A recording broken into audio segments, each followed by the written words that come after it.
All right, so one, we're giving all praises on our glory to Yahweh Bashim Yahushai. Double honor to the apostles and elders of the great millstone. Peace and salutations to the hopefully elect. Coming at you with a quick lesson to the spirit and power of Yahweh Bashim Yahushai. Lord willing, this lesson may be edifying. I'm going to start out the book of Ecclesiastes, chapter 7, verse 7. Surely oppression maketh a wise man mad, and a gift destroyeth the heart.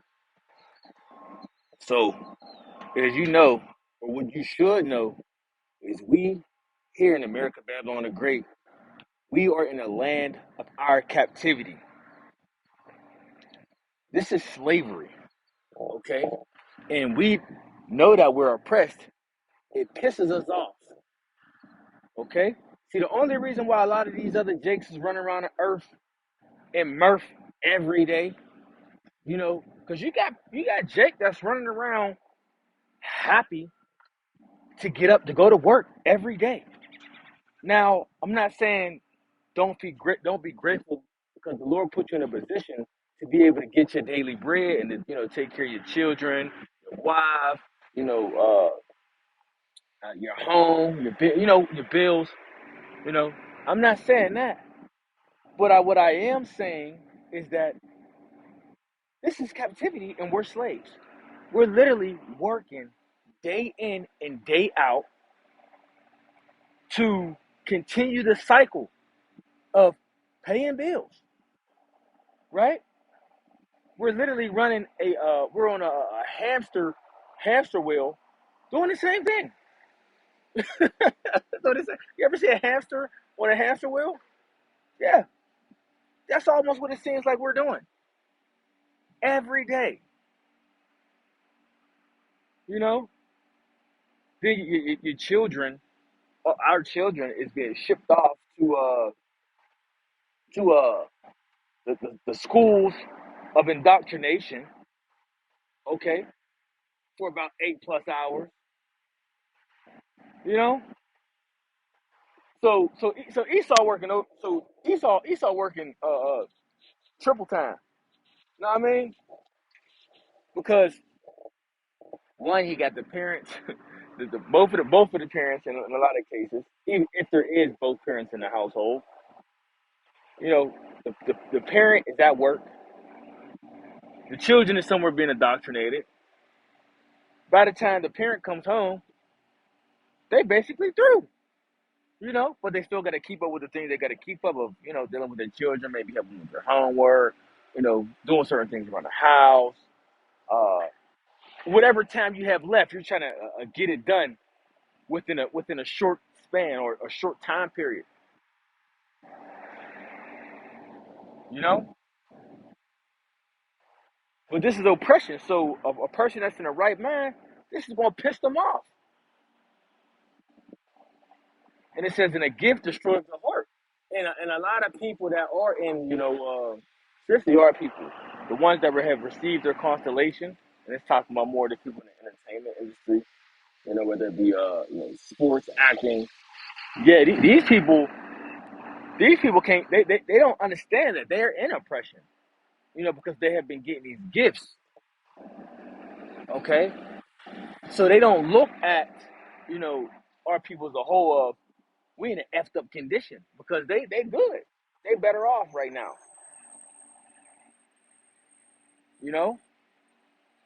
So since they're not in downtrodden, so to speak, it's like shit. We good. We ain't in slavery,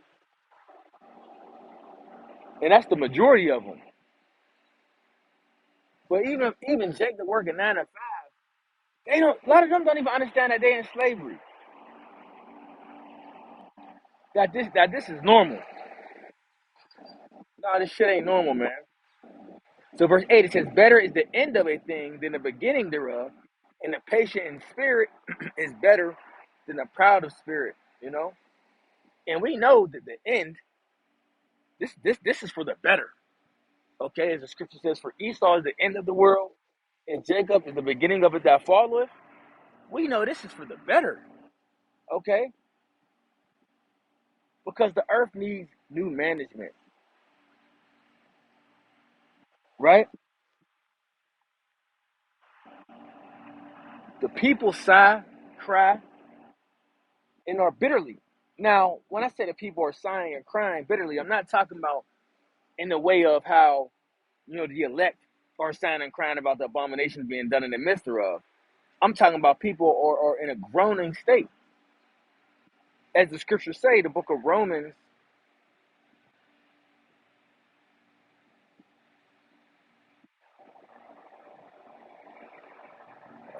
I'm trying to figure out which one. Oh, there's a few of them, but let's, Romans chapter 8, verse 22, it says, "For we know that the whole creation groaneth and traveleth in pain together until now." So, like I said, they're not sighing and crying about the abominations being done in the midst thereof, but people are in a groaning state. People are in a mourning state. Okay, whether they're going through depression, whether they're going through anxiety, you know, all different manners of mental illnesses. People are in a state of groaning. Why? Because the devil is ruling. Under his rulership, the earth is completely destroyed. As the scripture talks about the earth languishing. Now, when you go to the book of Proverbs, chapter 29, verse 2, it says, "When the righteous are in authority, the people rejoice." People ain't rejoicing for real, man. Not they ain't rejoicing for real. And if they are rejoicing, it's just for a short period of time. No, we want an everlasting rejoicing, an everlasting peace, everlasting righteousness. This is what the hopeful elect want. And that's what's coming with the end of Esau Edom. The end of his downfall, the end of this wicked ass kingdom. So it says, when the righteous are in authority, the people rejoice. But when the wicked bear rule, the people mourn. The earth is mourning. All the creation, the people, the beasts of the field, the fowls of the air, the sea creatures,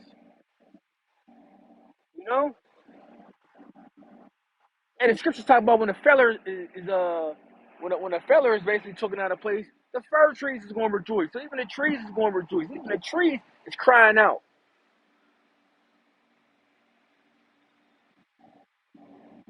And this is all under the hand of Esau Edom, the so-called white man. This is just things of why we call him the devil, man. You know?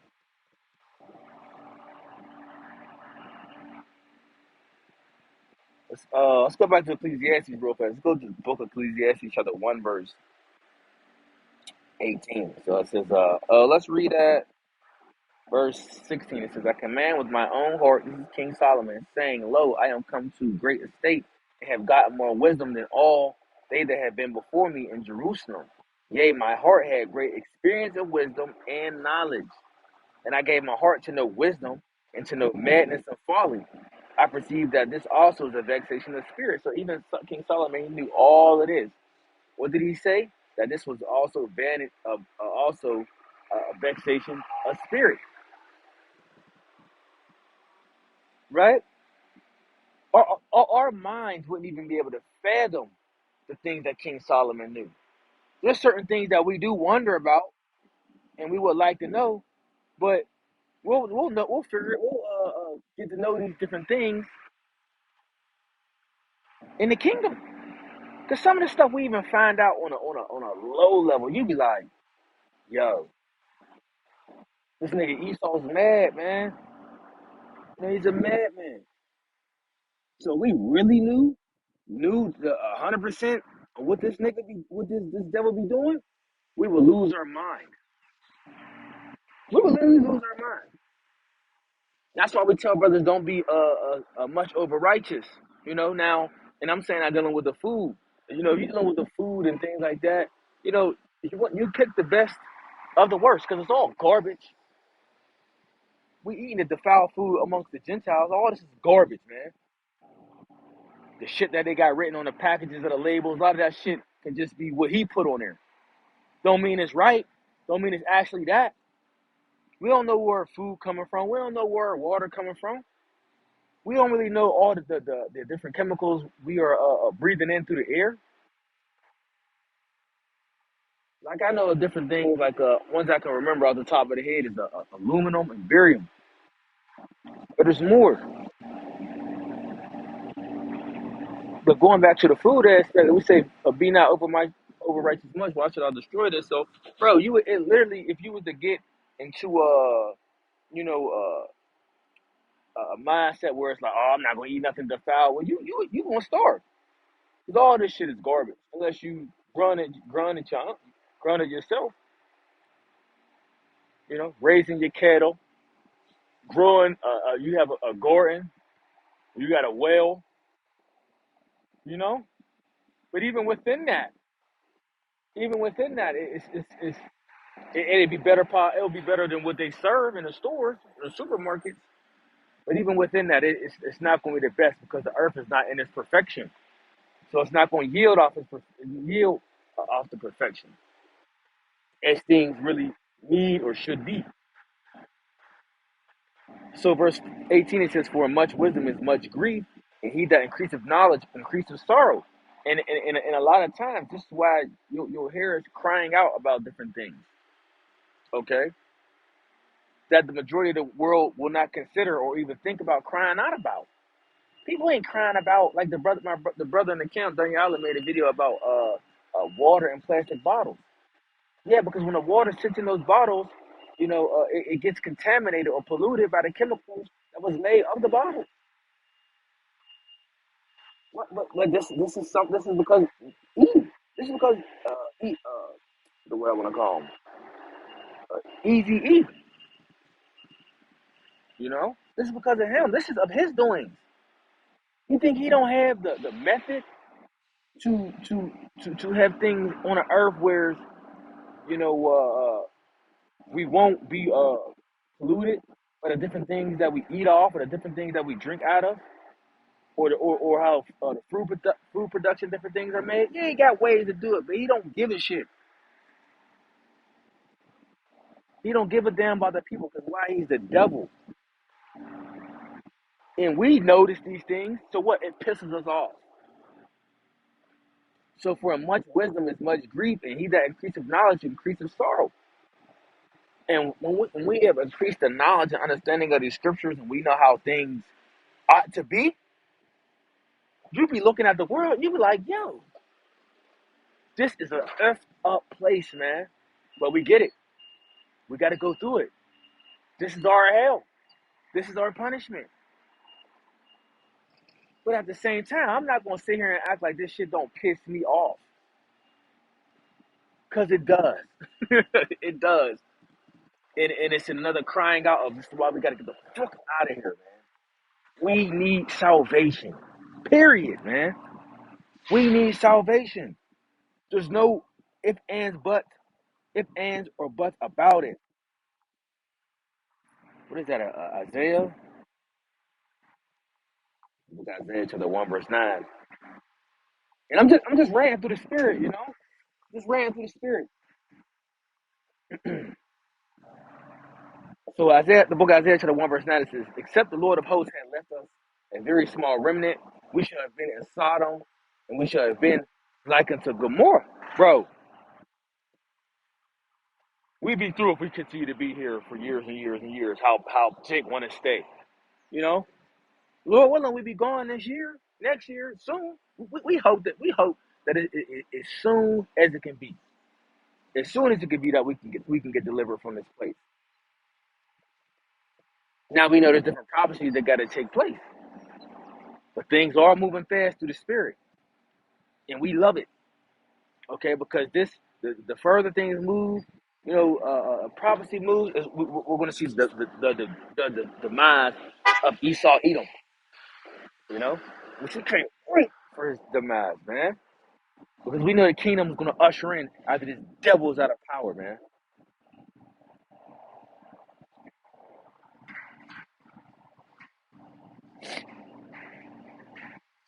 What scripture is I looking for?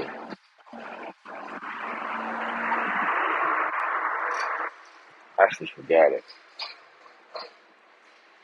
But let's just get this real fast. Because why is the earth in a state that it's in? Because of who? Job 9 verse 24 says the earth is given into the hand of the wicked. Why the earth is in the state that it's in right now. The earth is in the hands of the wicked. He covers the faces of the judges thereof. If not, where and who is he? Yeah, because he painted to the world that he was the judge, right? He was the judge. He knew how to execute righteous judgment. He knew how to do this and do that and make the world in its perfection. No, nigga, the earth has been destroyed under your rulership. The people's minds have been destroyed under your rulership. You so damn smart. Why the earth is in the condition that it's in? Why are the people in the condition that they're in? Huh? Clearly, you don't know how to make the right judgment. The judgment you make is wicked, man. Reason why you have to get taken out, and you are about to be taken out. You are about to be taken out, and this is what the hopeful elect is, you know, rejoicing in through the spirit for your demise, because your demise means our kingdom, our rulership being ushered in, and it's happening. Oh, it's happening. You know, but we would love for things to speed up, but everything's on the Lord's time. And things is going to get much worse before it gets better. Things are going to get much worse before it gets better. So, brothers and sisters, more hell we got to endure, more grief,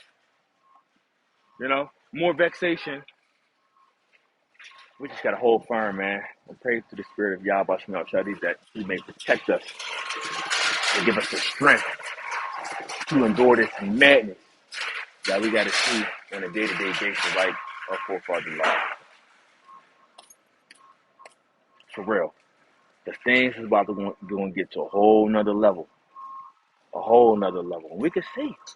This guy's talking about putting a 3D lab grown meat on our dinner tables, in a few months, and we'll be cool. They talking about we're gonna be eating bugs for dinner and breakfast, and we'll be fine. Like, dude, are you serious?